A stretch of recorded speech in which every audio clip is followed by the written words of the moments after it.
Welcome to the Purpose and Profit Club podcast for nonprofit leaders, mission-driven creatives, and social entrepreneurs.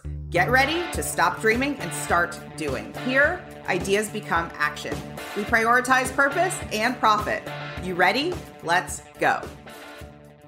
I was on a panel recently and the discussion was about major gifts. And as I was going through the panel, such rich questions were being asked in the chat that I knew I needed to do a podcast episode about this.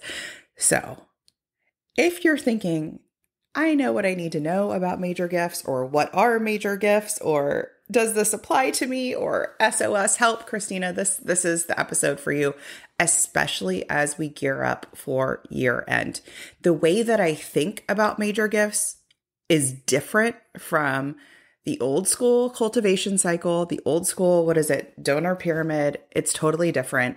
And that's what we're going to dig into today. So I'm actually going to use a lot of the questions that were in the chat, a lot of the questions we were asked, and some kind of deepening the concept into helping you cultivate those major gifts, whether it's this year or next year, or really just the idea too of prospecting in general. So the first thing is, if you're new to the term major gifts, totally fine. That was the very first question, was what constitutes a major gift? And the general consensus was a big giant, it depends. Depends on your organization. It depends on how you define it. It depends on your current funding level. So for many newer organizations, major gift may be an individual donation of, a couple $1,000s. For larger, more established organizations, it could be higher. So that is actually one of those things you define. And I want you to define it on a very specific number so that you can go back and say, when we receive a donation of X or higher, that constitutes a major gift for our organization, which means it's like that triggers the following SOP, the following donor journey. Meaning if somebody makes a gift today of $10,000, then what? Okay, you're probably going to put them, and you should put them through a nurture journey that's different from a one-off gift of $25. Okay, so you get to decide what that number is. I would say it starts in the couple thousands if you're not sure where to begin. Start there. The next question I was asked was, when identifying prospective major donors, what criteria or characteristics should you consider? Okay. So basically, this is a sort of a buttoned up way of saying, as I look at my donor prospect list, or as I even just think about cultivating new donors, what the heck should I look for? What qualifies someone? Like, what are some attributes? And this is where, if you've been in the fundraising space for a while, you might hear about like wealth screening tools. So those are tools that you can use to help identify people who have higher net worth. That is not where I took this question. If you have access to that, beautiful, great, go forth. If you don't, which many, many do not, I want to invite you to do a couple of things, or don't do a couple of things. The first one is don't assume. Don't assume what somebody can and cannot afford. Meaning, many, many times we may be motivated or not motivated. We may be informed or, have some even biases about how somebody looks, the car they drive, the house they live in, the places they dine out at. And I think of my friend, let me change his name. I think of my friend, Richard. Richard is a quiet millionaire. Richard and I, in my 20s, used to bartend together. Richard has grown children, and he kept his bartending gig because it was fun. It got him out of the house. He got to see cool rock bands, just like I did. He's very, very generous. He would always get coffee for all of us. Like, there's a generosity to him. There's a lightness to him. And let me tell you, Richard and I would always talk about real estate. And I learned very, very quickly that he is a quiet millionaire. He did not need the couple $100 extra, in theory, although I don't actually know his finances, but in theory, that he was making off bartending gigs. He enjoyed it. It was part of almost his entertainment, his community, right? But on the aesthetics, he drove a super normal car. He was somebody who, had a nice home, but quietly had a huge investment portfolio of rental homes. Why am I telling you this? Because on the outside, he's a shorts and t-shirt kind of guy, okay? He's not talking about big luxury anything, okay? But he and I would have these very detailed business conversations because at that time I was in real estate, and we would nerd out on investments. We would nerd out on all this stuff. And it was very, very obvious at some point that if he wanted to go buy another property, he was going to go buy another property. And very often that's what happened. He would come from the closing table to a bartending gig. Why am I telling you this? Because do not assume. Okay. So instead, we want to look for like cues or intent or what I would call warmth in the prospect, meaning they're kind of raising their hand. They're kind of leaning forward, and they can do this online. They're commenting, they're sending you direct messages, they're hitting reply to your emails. How are they showing up? That's like, ooh, they're kind of warm. Okay. So we don't want to assume from the outside in what somebody can and cannot afford. That's really, really important. And you may have some tip-offs like some of my clients do where they're like, they've said to me before, this person gives at, couple $1,000s a year, but I'm aware that the giving capacity is higher. I'm aware that they give to other organizations. Okay. That's almost like having a data tip versus an intuitive tip. So you can look at some of those ways as well. Next question. What are some strategies or best practices for building meaningful relationships with major donors before making the ask? So this is where I really jump in and underscore that I'm not a huge fan of a long cultivation time, a long time where you're warming up that prospect and really, making sure that you've done the coffees, you've done this, you've done that before you make the ask. You don't have to wait a year to make the ask. And here's how I arrive at that. If I have money to donate to your organization and I'm interested, then please don't wait a year to ask me to help. Please don't do that. That's doing me a disservice. That's doing your mission a disservice. I also think that we live in a time that is different from 20 years ago, 30 years ago, or even 10 years ago, meaning we are more distracted. We are, air quotes, busier than ever. We have more in our schedules than ever. And putting me through the runaround of this like nurture process where you're thinking I've got to do these 5 touch points before I invite Christina to make a gift is actually could be a turnoff, could actually be annoying, could actually be a barrier or a friction producer to you getting that major gift. Do you see the nuance there? And that doesn't mean the dating analogy comes up a lot in this process because that doesn't mean that you pop the question on the first date. But that does mean that maybe you really show like a connected interest and you start talking about what it would look like for a partnership, for an investment, for, making an offer, right? You start to really talk about it instead of asking over and over and over like interest questions, right? It just means like don't stretch it out longer than it needs to be. And this is when I really feel like one of my values, one of my pillars is breaking the rules. And if you see an opportunity where you're like, I'm going to break some rules, you can say to the prospect, I've been taught that we're supposed to wait X amount of months before I talk to you about this, but I see you're really interested in the ABC program. And can I share with you something I'm working on? And one of the challenges I've got ahead of me right now is that we're trying to reach Y level of funding and we are Z away from reaching it. And I've actually got a wait list right now of people who want this service, want to be a part of this program. And I'm turning them away. And just have a conversation. See what comes next. See if they start to lean forward and again, kind of raise their hand of like, well, I may be able to help or tell me more about that, those types of things. Okay. Next question. Actually, wait, we're going to go back to my notes here. I want to also underscore this. If you're in that conversation, and this could be with a newer prospect or an older prospect, meaning they've been around for a while, not older in age, if they say no, when you hear no, remind yourself and really write this down. A no isn't personal. A no isn't they rejected you. A no is they said no to making a gift today for this thing, right? To this offer, to this invitation.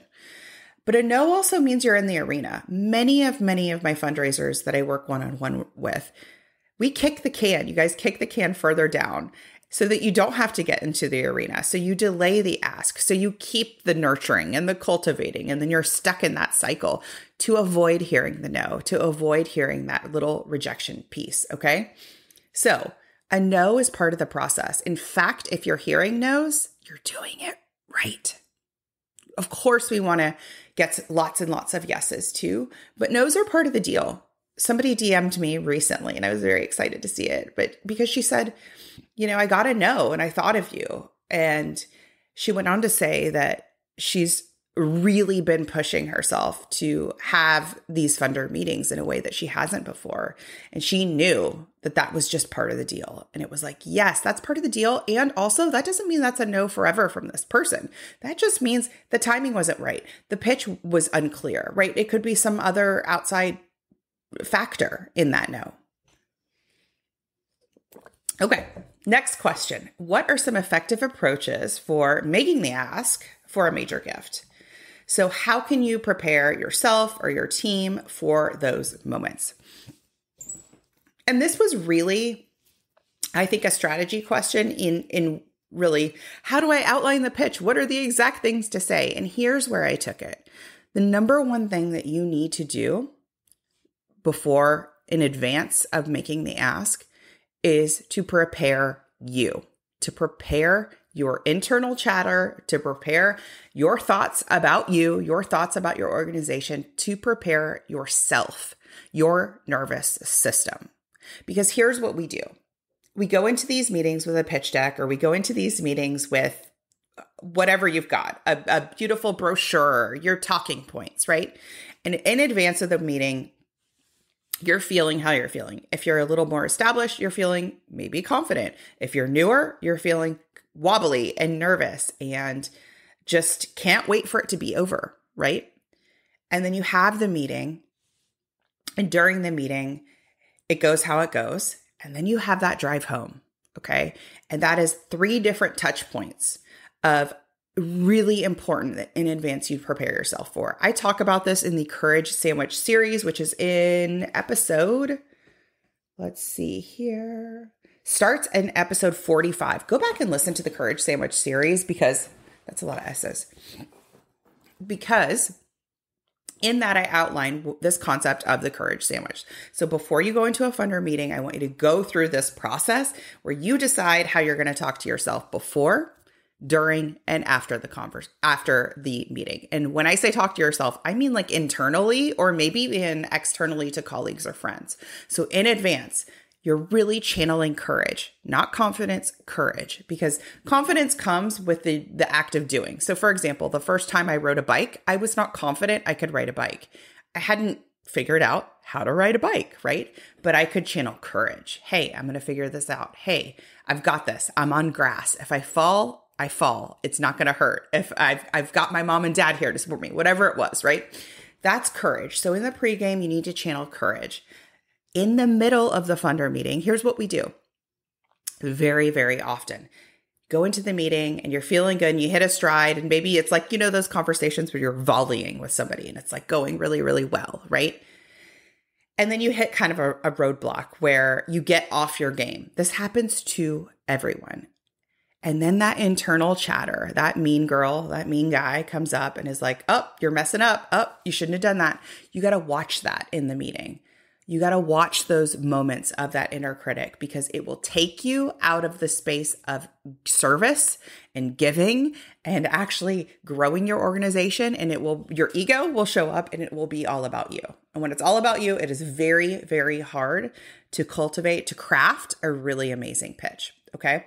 So you got to watch yourself. Hey, what does that look like in practice?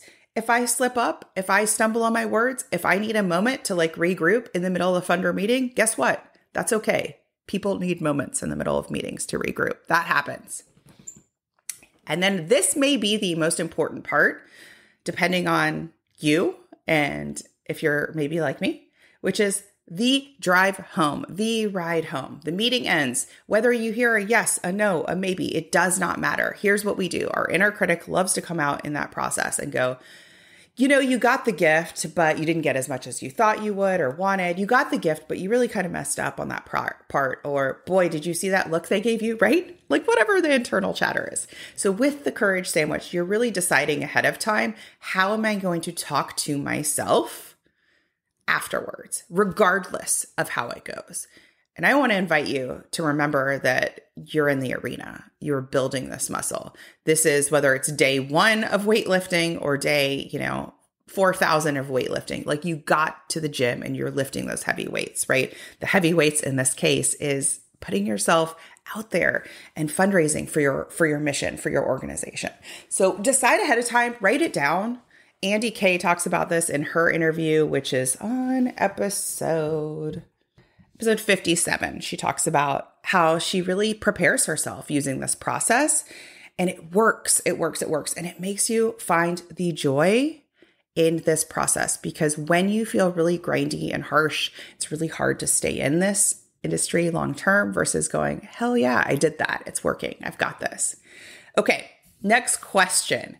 How do you tailor a major gift fundraising strategy to align with the unique interests and motivations of individual donors? So to me, this is, okay, layman's terms. So how do I fit my pitch to fit the person in front of me, to fit their interests of the person on the phone? And I say to this, motivation is key. You need to uncover what their motivation is, because let's say that your organization has multiple programs, but they're really, really interested in one tiny piece of one, right? You need to figure that out. How do you figure that out? You ask questions. One of the biggest tips I can give you in these meetings is not to talk at people for 30 minutes or an hour. Is actually to ask questions and listen. Ask questions and listen. That is like the key to a kick-ass meeting. Ask questions, listen, be an active listener, right? Don't be so in your head that you're missing the juicy motivation that they're giving you, okay? Of like their why. Why did they bother to get on the phone with you? Why did they bother to drive cross town for this meeting? Okay, ask questions to find out. Then, boom, we can align their own interests, their own motivations with what it is you have that you're fundraising for, or a vision that you have ahead. Okay. So if you're not sure what that is, just ask. The other piece I want to underscore is, again, going back to this old school way versus breaking the rules, find out. And again, just ask them what their preferred communication style is. So there was a time where I used to drive across town to meet my clients that were in Atlanta.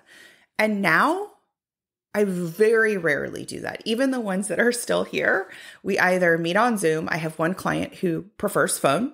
We talk on the phone. We probably have a Zoom call, I'm going to say like twice a year. That's it, because she prefers the phone.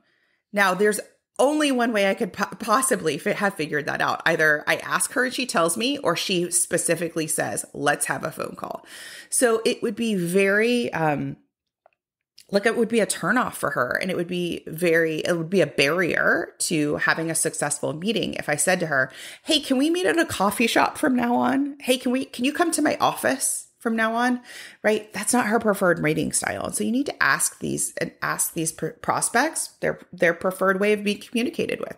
Do you like an email? Do you prefer that? Right? Whatever it is. So don't try and fit everybody into this meeting in person cycle if that isn't their preferred way.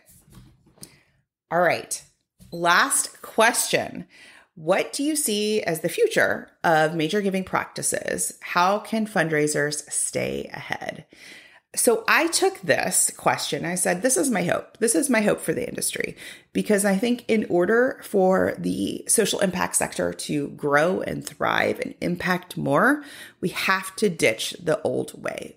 What that looks like in practice is less scripts, less of a one-way approach, meaning there's one correct way to fundraise, and instead replacing that with more creative approaches to fundraising, meaning reimagining a signature event, reimagining your cultivation process, like wowing and delighting and surprising your major donors and your smaller individual donors in a way that is different. So instead of looking at what people, what organizations in your sector or some of the big players in your niche do, going, what would be just really cool if we did it, right? Having a bold, courageous approach to that is key.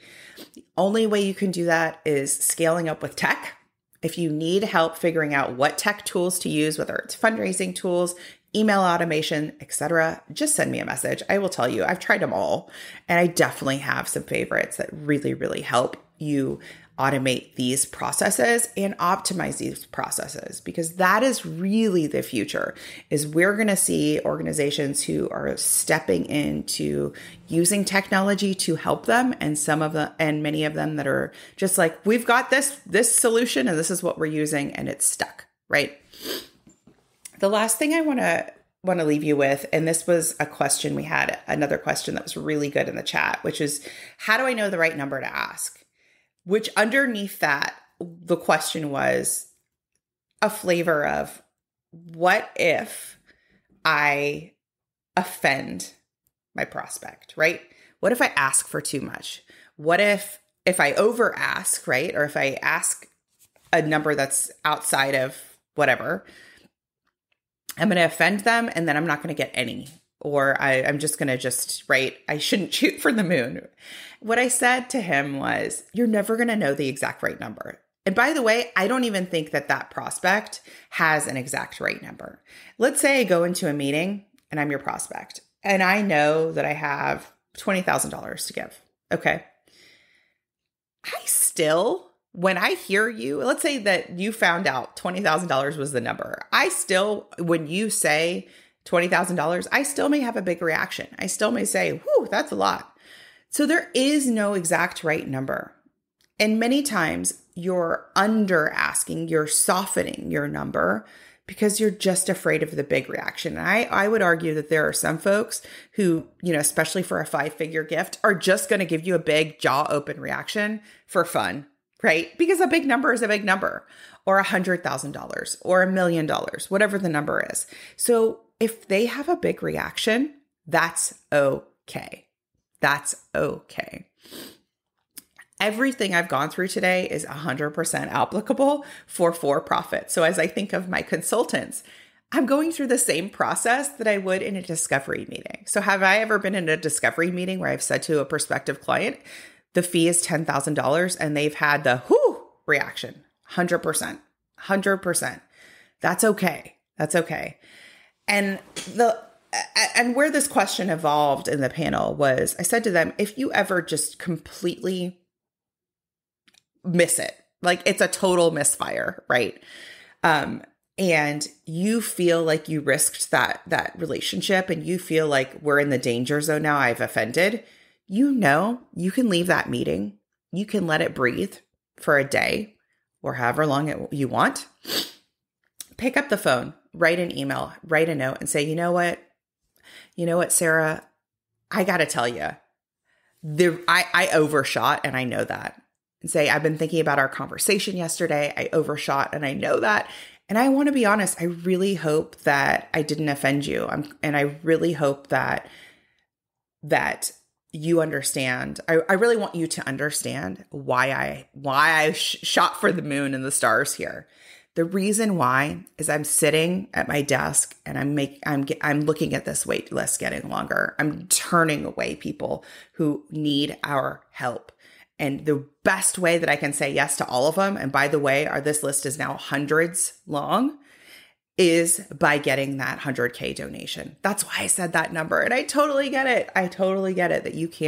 That's way out of league for you. When you go there and you just say the truth, you say the vulnerable thing, you say the hard thing, you say, you know what, I shot for the moon and here's why. I've got a big goal between now and the next 3 months, and I'm stressing. I don't know how I'm going to make it. Do you know that will soften them too? Because human.